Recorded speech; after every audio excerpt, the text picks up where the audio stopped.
for the team this year, I will say it's the resilience that they have. I mean, some of the games that we've played, you know, there are one or two options. You can either fold or find a way. You know, these guys continue to find a way.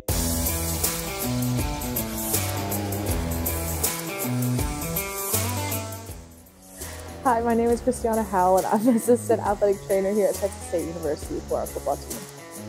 My name is Montana Manheimer, and I'm Director of Equipment Operations here at Texas State University. My name is Drew Sawyer. I'm the on-campus recruiting coordinator and the assistant to the head coach at Texas State football. So my name is Evan King, and I'm the head video coordinator for football at Texas State.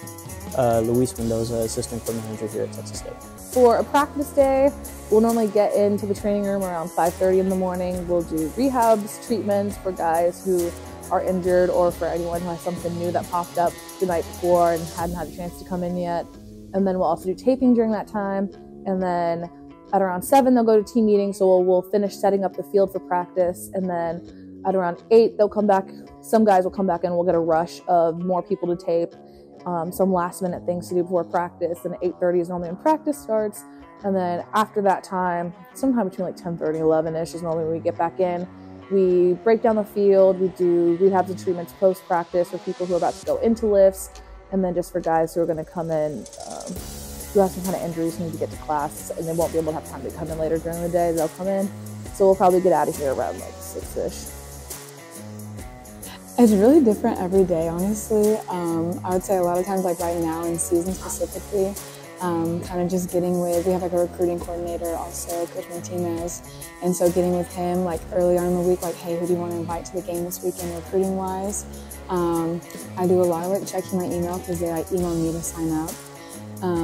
So, you know, a lot of checking on that stuff. We'll have a lot of big recruiting visits in December, so like right now, every day I'm just like trying to check something off the list like we need to get done for them. It seems so far away, but it's really not. And then for Coach Kenny, I guess every day I kind of just wait for him to need something, or I'll say, hey, you know, like you have an interview today at 10:30 and then another one at, you know, 11:15. So just so you know, like whatever. Yeah, honestly, every day is different. You really don't know. You don't know what time like you're gonna get off or what time you're gonna have to go do something random. You know. I have had to work with some students who do have OCD. So like if they have to have their locker set up a certain way, I do that for them, but I mean those are accommodations that I have to have with those players to kind of get them there. Typical day, wake up roughly around 5 a.m., get the day started, get practice prepped for all my students so that whenever they go out there for practice, they're prepared and have a sheet so they know exactly what they're filming for practice. During practice, import all the practice film and also coordinate with the creative department and the creative kids, making sure that we have people out there to take photo and video of practice. And then after practice gets done, typically it's just a day-to-day is almost like a 24/7 IT line. So whenever something goes wrong, I have to immediately drop what I'm doing and go help the coach of anyone that has a meeting or anything in that moment to make sure that all technology runs well in the facility.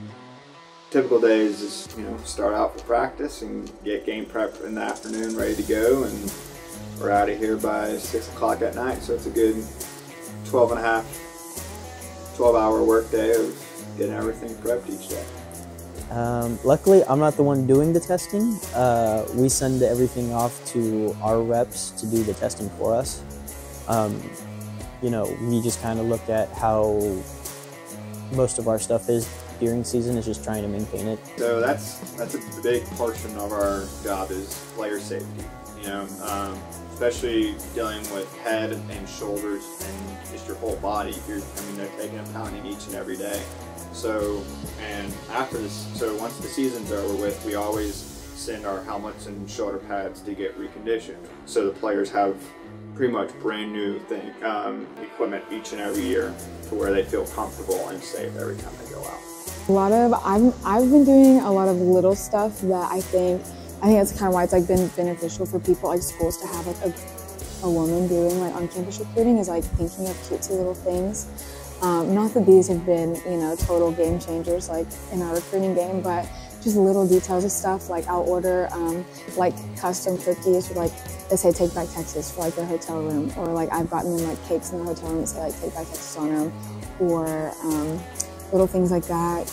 I thought it'd be cute. I ordered some little, you know, like how like they put your hotel key in like just a little Embassy Suites little thing. I ordered some little like hotel key card sleeves that say, it has like a bobcat and it says official visit. So like everything, I've tried to make everything branded, like everything we do branded. So yeah, getting creative with that. Ordering like cooler, like little name tags. I've been like working with like the graphics people to like not have the same boring guy with in a uniform. It's little things like that. I feel like it'll always be a thing of everyone knows it's there, but they'll never really dive deeper into, just because we're the nerdier side of sports at the end of the day. But I think the biggest like takeaway from that is, I mean, we'll always be important. We'll always be needed. There always will be job security, because no matter what a team has, if you don't have a video coordinator that knows what they're doing, then you don't have the film that you need. If you don't have the film you need, then you start losing games. And that's just that job security factor that makes it nice, because you know that your job is, at the end of the day, very important to the success of the team.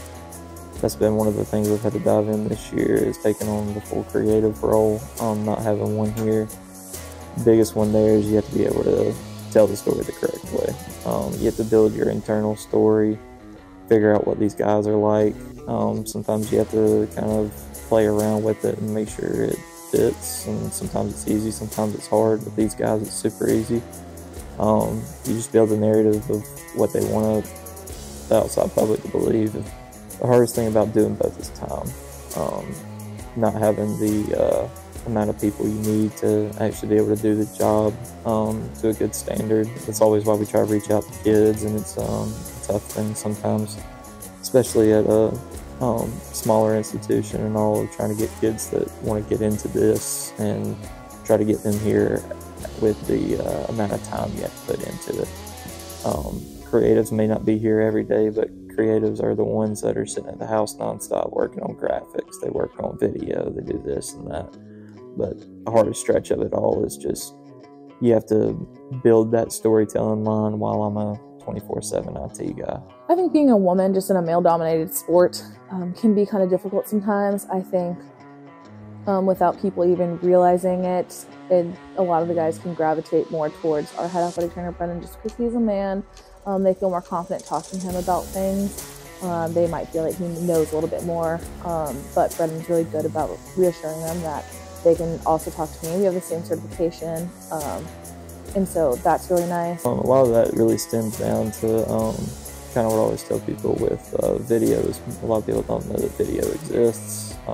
Always when you hear players and all talk on interviews in the NFL, college and all, the first thing they bring up is how they watch film, and that's probably one of the most important things that players and coaches have. So if they're spending 90% of their day watching the film, then you have to have somebody that knows what they're doing. I think one of the biggest things that people don't realize is how deeply involved we are. I know outside looking in, you see two guys kind of running around working on stuff. You kind of go like, oh, what do they do? Again, outside looking in. But when you get down to it, we're just so heavily involved in the program that it's just kind of hard not to, not see us out there in the middle of a practice or in the middle of a game, kind of just seeing everybody's okay, if anybody needs anything. So I will say it's a little bit of a, like, you just really have to know what you're looking for when you see us. That's how I put it. So just honestly, the biggest challenge is just something like unexpectedly happening, because you can plan all you want to, and then luckily we have, really good support system here. So even when something does go wrong, I feel like people don't notice, because you just kind of make it work anyways. And yeah, they don't always go notice, and I think that's just part of being support staff, I guess. I guess knowing that there's potential to move up from here is kind of what keeps me going. So me personally, I'm like, I may not want to do this today. I may not want to, go to Dairy Queen and get the coaches their little blizzard, randomly throughout the, little things like that. But just knowing that okay, we could keep doing really good, and then he could get a job at Texas one day, you know what I'm saying? And then you know that like you've shown that you're a hard worker and like he'll want to take you with them, you know? So like I guess just knowing that you can move up. I also really love, and it's kind of cheesy, but I really love just the recruits that come. They're so excited. And I don't know, I think football is really, maybe it's just like my family experience. Like we would always go to football games, like high school, we go to like Texas games every year, like on Thanksgiving. It's like such a good family bonding and just people bonding. And I think there's so many players, like athletes, like they wouldn't go to college at all if they weren't playing a sport, you know? So I think that kind of keeps me going too, like knowing like you're making it to where fans are having fun. Recruits are like having a fun time and feeling like, you know, they're special. They get to come, like go on the field for pregame warm-ups. And I do a lot of like help with like the coaches' wives and stuff. And I know for them, you know, they all just moved here too. They don't know anyone else, you know, but like kind of, I know I'm like creating like family like ambiance here and stuff. I don't know, I guess that keeps me going. It's just the culture of like football in Texas and really in the whole country, but in Texas specifically, you know, it's a big thing for a lot of people. So I guess that keeps me going. The players are just really fun to be around. It's a good environment. I think they're always fun to joke around with, and they bring a lot of good energy. I think this season it's been a little bit more fun because we've won a little bit more, so that's always fun. And then just, I think everyone wants to win. I think that's a different attitude than I've seen in the past, and I've worked places where like there's, even before this, where they've been losing streaks and the energy's not as fun and everyone's just very serious. And I think with the mindset that these guys have, that they want to win and they're very dedicated to the sport that they play, it just makes it more fun. It makes our job easier too, because we don't have to do much convincing. We try to get people back on the field. But it's also the look on their face. You know, when I first started this job, I've never seen like guys' faces like light up. You know, I worked with a couple freshmen here. You know, the first time I ever really actually got to see their uniform in person, you know, their reaction just kind of said it all to me. And I mean, same thing, you know, whenever you're just decaling a helmet, some of the guys will come up and say like, is that my helmet? And I was, yeah, it's your helmet. How does it look? Look weird, look off. Guys say, no, I love it, thank you. You know, there isn't a lot of appreciation in the job that I do. So I will always tell guys like, look, a thank you goes a long way, and more than what you guys will ever realize. And even then, most of the time, I don't deserve the thanks. I tell them like, hey, you know, there are other guys in this equipment room that do the same job I do. Sometimes they work a little bit more than me. I'm just kind of the guy that you see and you're the first person to say thank you to. But I would say it's like having some of those guys just truly appreciate you for the hard work that you do. It kind of just goes a long way. The only thing I've always wanted was like to have a sense of meaning at the end of the day.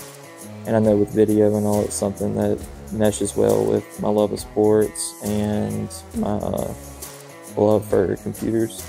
So I take my nerd side and my sports side, and I'm able to mash it together. And it makes it where no matter how long I'm up here, if I'm up here 14 hours a day, or if I'm up here for just 6 or 7, just being able to be up here around a team and be able to feel that every day, it never feels like a job. It's just, you grow a bond with these kids because you spend more time here than what we do as our own families at our house. You know, we're here working 85 to 90 hours a week, nonstop, 7 days a week, and so you get to know these kids. You get to know their personality traits and how they act, and you can tell when they're having a bad day or a good day. So you always, you know, it's a big family. You know, it's not. To me, it's not work. It's you're working with a family. You know, and I would say that's the biggest thing I like about this job. Yes, majority of days are hard, but it's always the camaraderie you have with the teammates, the coaches, and the student workers in general makes it 100 times better. It's rewarding in that sense that, yeah, the fans might not ever know what I really do, or some of the coaches might not ever know exactly what I really do. My parents might not even know what I really do for the team. But just like creating those connections with the athletes is what makes it all worth it. I think it's honestly just, if you come in and you work hard, anyone can overcome adversity, as cheesy as it sounds. I'd say it is probably that camaraderie factor. If anything, you kind of like whenever you take a job in sports and all, you look for something that you feel like you can believe in, and these coaches and players give you something to believe in every single day, that whatever you do is actually going to help them be the best people that they can be. Don't take each day for granted. You know, these guys will continue to fight until, you know, the final whistle. So that's something that I have definitely noticed.